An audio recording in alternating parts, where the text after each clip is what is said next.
Hey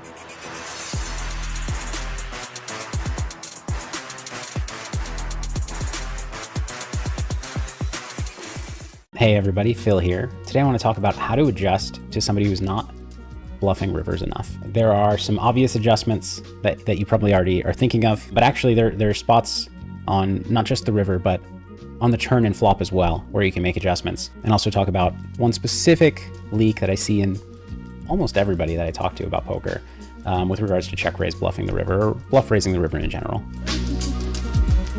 So what's the most obvious adjustment when somebody's not bluffing river enough? It's if you're facing a river bet and you have a hand that should sometimes call and sometimes fold, or even a hand that should usually call or maybe always call, but only beats a bluff, you should fold.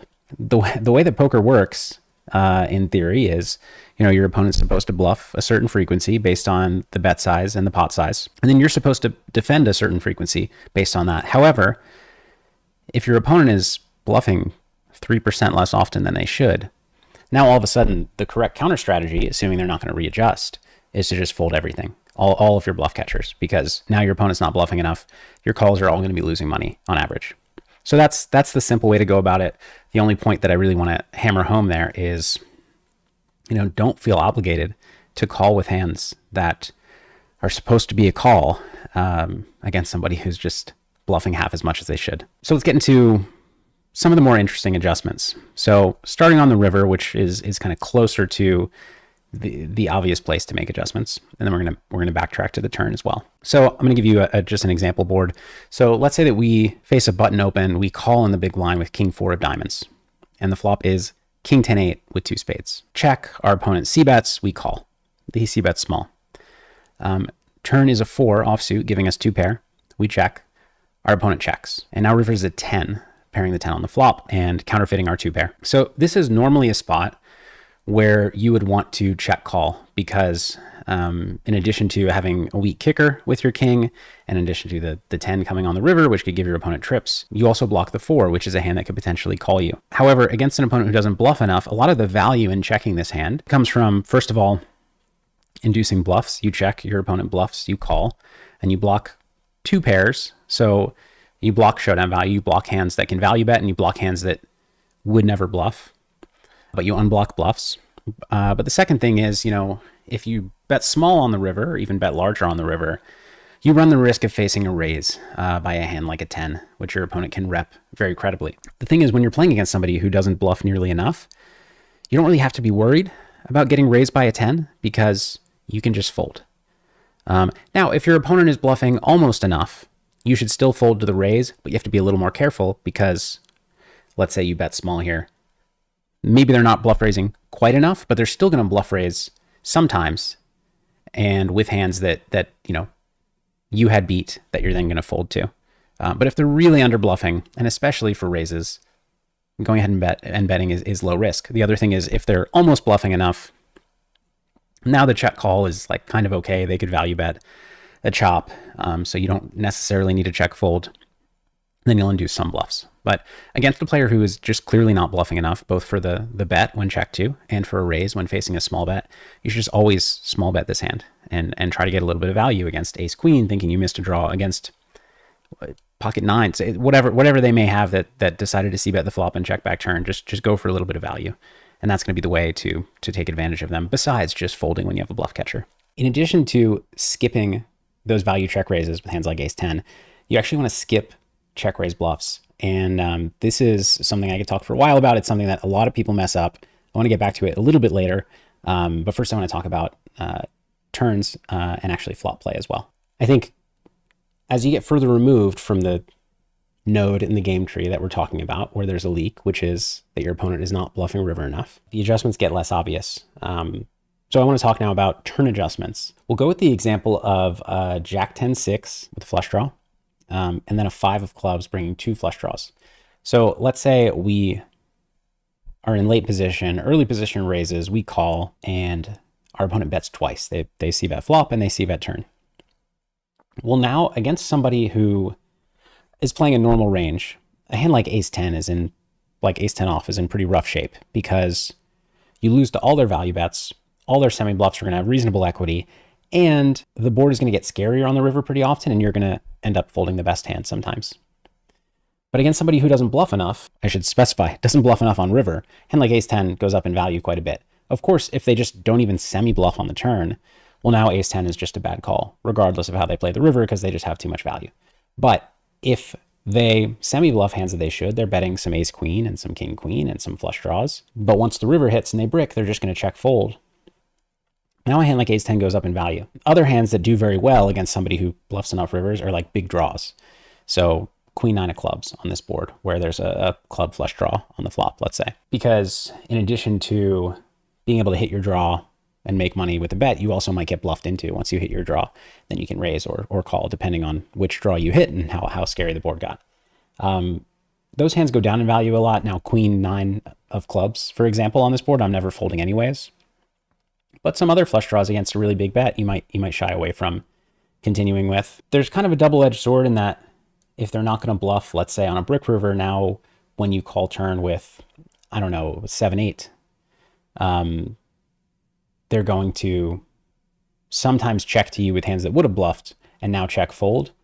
But they also might just be checking a lot of pairs to pick off a bluff when all those draws miss. So I wouldn't say those necessarily go up in value. In spots where you're normally going to be, like, you have a dicey call on the turn with a made hand that is not going to improve very often, is going to be in an uncomfortable spot on a lot of rivers, against somebody who's not going to bluff rivers very often, you can now comfortably call those hands and then comfortably fold the river.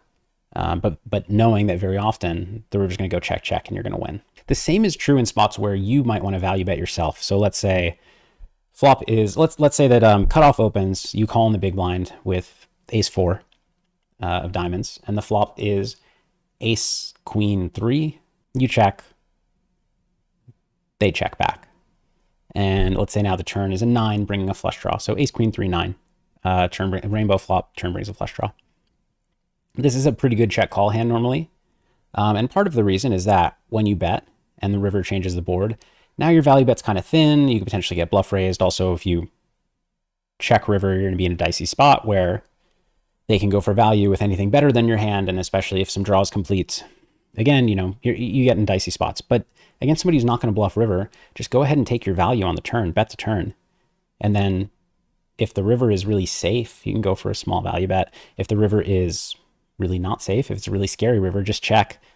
They're not going to turn their bottom pair into a bluff on a scary river, or they're not going to turn whatever their king high plus gut shot that missed into a bluff on a scary river, because they just don't bluff enough. So now actually, in addition to being able to fold the river, the fact that you can comfortably fold that river and that you're not going to face the bet as often means that you can now value bet the turn with hands that otherwise couldn't. And then if you want to step back all the way to the flop, it's actually kind of the same adjustments you would make on the turn. So sometimes, let's say late position opens, you call in the big blind with king 10, and the flop is 10-9-4 with 2 spades, and you're relatively deep. So this is a hand that, maybe you could check raise, maybe you could check call.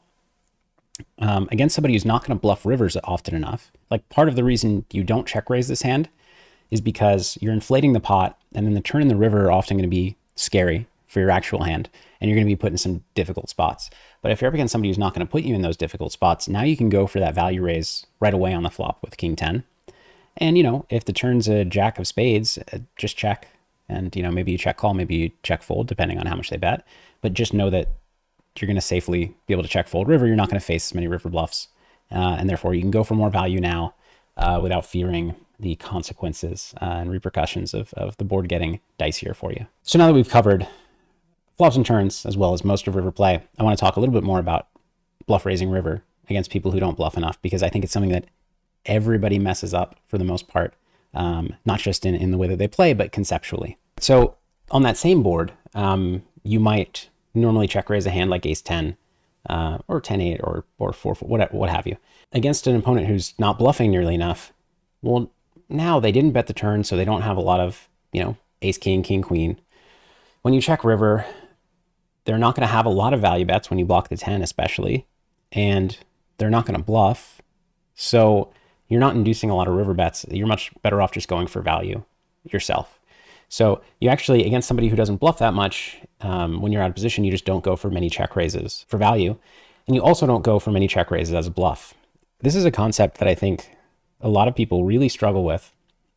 And it's when you're making a check raise bluff on the river, yes, you are targeting their value bets, their thinner value bets. You're trying to make their value bets fold. However, if let's say you check and you're facing a pot size bet, they're supposed to be bluffing 1/3 of the time. And then when you check raise to whatever amount, let's say you're risking, like you're laying yourself 1-to-1, which is a small check raise, but let's just say you are.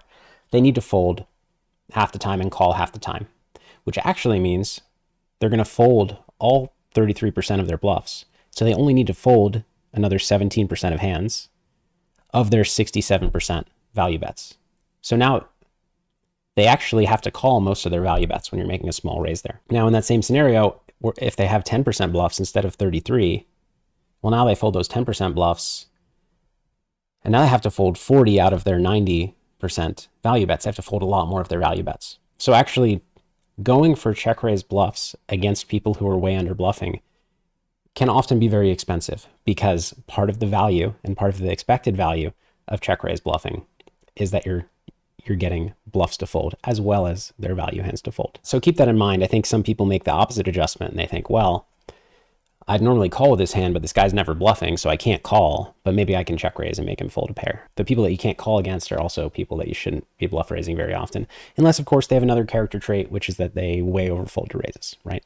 So on that same board, skip the check raises with 10x and skip the check raise bluffs. So you just end up against somebody who's not bluffing that much. You end up doing a lot of the betting yourself because they're not doing the betting for you. So to sum up, you can make some pretty obvious river decisions. I'm sure you know what to do there. And not just with facing bets, but in anticipation of facing bets, you can plan differently. But that plan doesn't need to start on the river. It can start on the turn, or it can even start on the flop. And you can start playing value hands more aggressively, knowing that you're not going to get blown off of them if the board gets scary. Hopefully this was helpful for you. Good luck at the tables against all those under bluffers.